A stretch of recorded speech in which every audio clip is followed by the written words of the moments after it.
everyone, I'm Bonnie from Make Time to Craft and Really Reasonable Ribbon. Today I'm going to show you a new 2-color bow variation that will be a fun addition to your projects.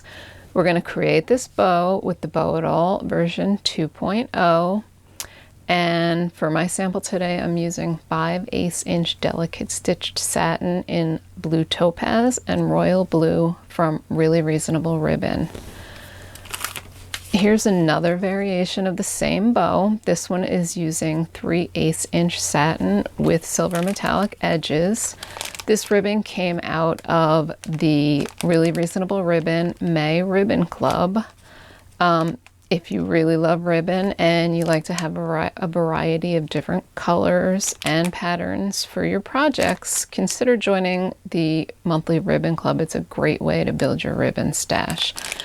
This is the May assortment, and it's going to be available throughout the month of June also, if you're interested. For the bow today, you're going to need 2 colors of ribbon, and like I said, we're using 5/8 inch delicate stitch satin from Really Reasonable Ribbon. For the bow today, I have 2 pieces about 24 inches long. The length of the ribbon will vary depending on the size of the bow that you are going to make. For today, I have my back pegs set at 4 inches and 6 inches. The front 2 pegs are at 4.5 and 5.5.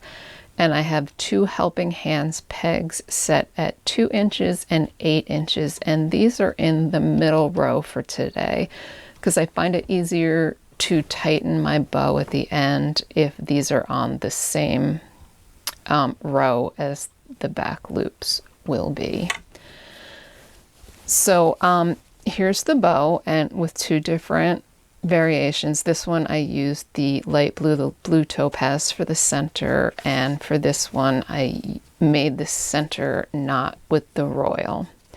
Whichever one of your colors you decide you want the center of your bow to be will be the last color that you add on the pegs. So we're going to make this variation today with the royal blue in the center. So I'm going to start with the lighter blue, and we're going to use the helping hands pegs. So I'm going to attach that ribbon on the left side.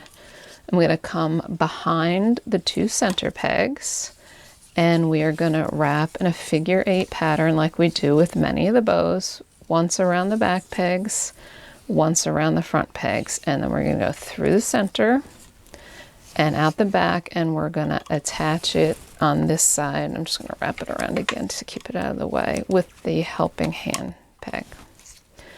So that will sit for now. And the helping hand pegs, it's just like having an extra set of hands. It'll hold it there for you while you create the rest of the bow. So now we're going to use the royal, and we're going to go behind the 2 center pegs, and we're going to figure 8 once around the back and once around the front pegs again. Now from here on, we're going to continue, and we're going to move into our locking C knot. If you're not real sure on how to do this, I suggest you go back and watch some of my beginning videos and master this, because I'm not going to go really slow through this. I'm just going to quickly tell you what I'm doing. So the ribbon in my right hand is going to go through the center, and the ribbon in my left hand, I'm going to fold the edges in because I like to have a neat small center. This is personal preference. You can fold the edges in, you can fold it in half, you can leave it wide, whatever you prefer. So we're going to cross them over, and the ribbon in my left hand is going to go down through the bottom and out the back. Now you can also squeeze your loops down together. That sometimes makes it easier to work with if you just squeeze them and get everything closer. So now we're going to continue with the C knot. I'm going to switch hands like I always do. The ribbon in my left hand now, I'm going to make a loop. Right hand is going to go over, through the loop, out the right side, and I'm just going to lightly tighten. I tend to try to let the ribbon unwind itself a little so it lays more naturally flat in the back here.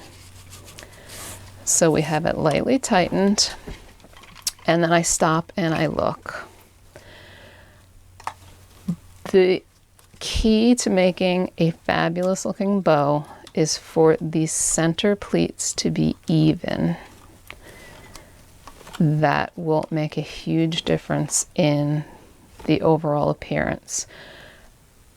This loop, the top loop on the left side, is always going to be the biggest problem, because this is the piece of the ribbon that you went up and over and through the bottom. So the bottom of that always wants to pull up.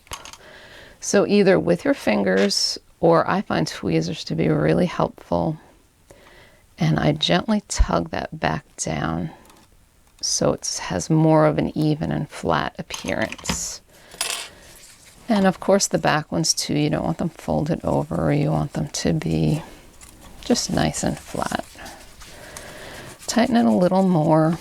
You're also going to want to work with the lighter blue too, because in a normal, when you're doing the normal walking C-knot, when you're pulling back and forth, it's tightening your loops up at the same time. But now that we have two colors, tightening this doesn't do anything for the lighter colors. So just remember that you're going to want to, you know, work that a little too, because you don't want any big puckers in your lighter colors. So keep rocking back and forth like I do in all of my videos. Make whatever your final adjustments until you're happy with the way the front of the bow is going to look. And at this point, we're just about done. Now, in my previous videos, I always build my bows upside down. So I'm always making my tails come up this way, because when I take it off, it's going to turn over and then your tails will be facing down. For this bow, or really for any bow, that doesn't have to be the case. You can train your tails in whatever direction you want them to go before you take it off the posts. For these bows, I tend to want them to come out to the side, and maybe the bottom to go out to the bottom a little. It's personal preference. If you want them all to come out the bottom, just work them in that general direction before you take it off. It'll help with the overall finished look.